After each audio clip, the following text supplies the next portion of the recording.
রূপালী ব্যাংকের তারেক মাহমুদ আমাদের কলেজে অ্যাকাউন্ট খোলার জন্য ওনাকে নিয়ে আসা হয় এবং ওনার সাথে আরো অনেক কর্মচারী আসে।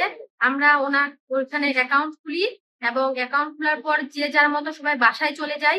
এবং এই মানে অ্যাকাউন্ট যে খুলছি এরকম মানে অনেক তথ্য আসে, অনেক ইনফরমেশন আসে।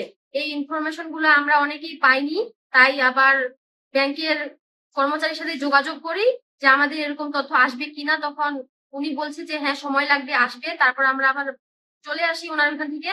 তারপর থেকে উনি আমাদের হোয়াটসঅ্যাপ নাম্বার নিছিলেন, ওইখান থেকে উনি আমাদের ফোন দেয়, SMS দেয়। ওনার নাম তারেক মাহমুদ।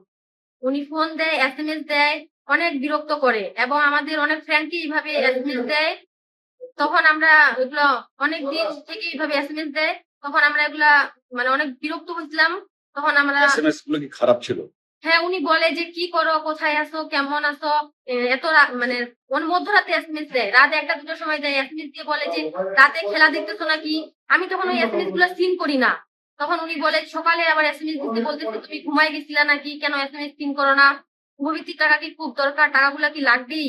এইভাবে উনি অনেক এসএমএস দেয়। তখন আমরা আমাদের কলেজের প্রিন্সিপালের কাছে আসি, সব তথ্য জানাই, ওনার নজরে দেই।